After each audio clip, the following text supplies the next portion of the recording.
We now have a series, and we're going to talk to Craig Button about it. And Craig, Connor McDavid said after Game 4 he wanted to drag the Panthers back to Alberta, and that's exactly what the Oilers have done. And McDavid himself, Craig, what can you say? Back-to-back 4-point games. And this guy was already playing great in those first 3 losses of the series. What can you say about these last 2 wins? You think at times you're going to run out of words, and then Connor McDavid comes out in Game 4, brilliant, comes out in Game 5, brilliant, and he talks about dragging the Panthers back to Alberta.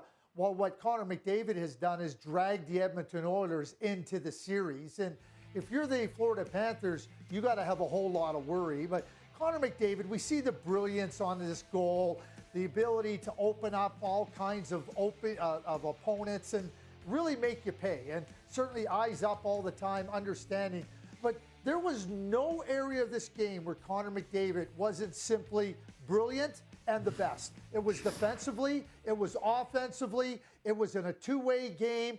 Connor McDavid put it all on display.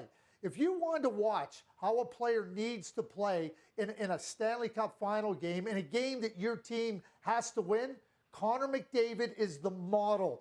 Jerry West, he's supposed to be the model for the NBA logo. I'm going to suggest that Connor McDavid becomes the logo for the NHL. And yet, as great as he is, he can't do it all himself. And it's really the Oilers. They've flipped the series upside down these last 2 games, Craig, outscoring Florida 13-4. Overall, what has changed for the Oilers that's allowed them to get back into this thing? So 2 things. Number 1, they've exited their zone really cleanly, gotten the pucks, and they've stretched the ice. They have not allowed the Florida Panthers to establish long stretches of forechecking. And by stretching it, now they're in the foot races. And with the speed they have, I don't think there's any better example than this goal by McDavid. I mean, Bouchard flips it, and Foegele gets to the puck, a little flip pass to McDavid, and there it is right there. But Bouchard's not trying to make a perfect play. He's just trying to alleviate pressure, turn it into a foot race. Foegele's fast. He gets to the puck. That was the example that they have done in the last 2 games. They've stretched the ice, and now they've taken control of the neutral zone, and the Florida Panthers have not been able to establish that ferocious forecheck. And then there's Stuart Skinner. Oh, Stuart Skinner. He's up, he's down, he's back up now. He's 4-0 this postseason when facing elimination. And I love this one too, Craig. 9-0 in critical games 4-7 of a series in this Stanley Cup playoffs. It just seems like the bigger the game, the better Stuart Skinner plays, Craig. And he looks relaxed, Jay. I mean, they're playing music in between the whistles, and he's just kind of moving around, bopping to the beat. And certainly, there's a lot of pressure on the Edmonton Oilers, and certainly the goaltender is going to feel that pressure as well. You wouldn't know it by watching Stuart Skinner. I mean, okay, so he's stopping the puck. He's fighting for every bit of position, reading the play, getting to the spots you need to get to. That all comprises top-notch, solid goaltending. Read the play, understand where the next challenge is going to come, and then getting there and shutting it down. He's been simply brilliant. And, you go back to the early part of the season when there was all kinds of questions about Stuart Skinner, and essentially that he was the biggest part of the problem. No, the Oilers were a team that was struggling. And once they got their game in order, Stuart Skinner got his game in order. It goes hand in hand. It is so symbiotic with the play of Stuart Skinner and the Edmonton Oilers. Simply outstanding in a game where the pressure is high, and the Florida Panthers found a way to apply pressure on Stuart Skinner. He never buckled. And the Florida Panthers did apply a lot of pressure, Craig. And after this game, Paul Maurice, this second loss, said, I'm not feeling deflated, and neither is the team. Do you buy that? I know coaches have to say things like that, but do you feel this Florida team still feeling as confident as they were a couple of games ago?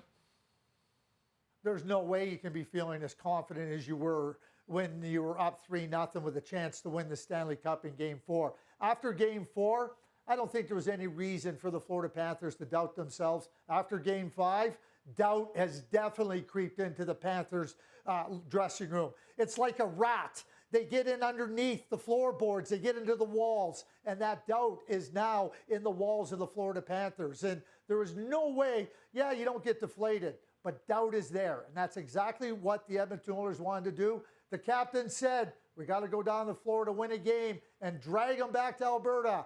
Buckle up for Friday night because it's going to be a dandy. This is going 7, Jay, I think. You think so? Well, boy, I look forward to chatting with you after Game 7 if that does happen. But I want to talk about Connor Brown. You were talking about the Oilers' struggles earlier in the season, Craig, and, you know, nothing really exemplifies that more than Connor Brown. Joins the team on the one-year deal, a big addition. Connor McDavid's former junior teammate. You're thinking this is going to work out great. It just didn't work out great in the regular season. But, wow, these last couple of games, Craig, Connor Brown, what can you say? Well, he's been the catalyst for getting the team started. You know, the shorthanded goal in Game 4, the shorthanded goal in Game 5, that's what you want. Chris Knobloch coached Connor Brown, too, and you're coming off serious ACL injury. And now you're able to get to a point where you can get back to playing and skating the way you were able to skate before the injury. That's what we're seeing with Connor Brown. Chris Knobloch, knowing Connor Brown, knows that he's a smart player, knows he's a competitive player. When you start Connor Brown, you start the third line at the beginning of a game, you have confidence that they can set the tone. Well, they've done more than set the tone. Connor Brown has been a catalyst. The penalty killing has been outstanding. And when you look at the power play for the Florida Panthers, it is sucking life out of the Florida Panthers, and there's self-inflicted wounds on their power play right now, all because of Connor Brown and that excellent penalty kill by the Oilers. Craig, before I let you go, I have to ask, how terrifying is Bill Zito? Yeah, I mean, he could be in some of those, you know, those serious flicks where, you know, where they just stare you down with the eyes. But, I mean, he might be more terrified now having to get on a plane knowing that Connor McDavid has found a level of play that is scary. Jay, I will finish with this. Right now, Connor McDavid should be right in the discussion for the Conn Smythe Trophy. And that doesn't matter if they win or they lose. That's how great McDavid has been. We started with McDavid, we finished with McDavid, and Bill Zito's hoping that McDavid doesn't strike even more fear into the Panthers.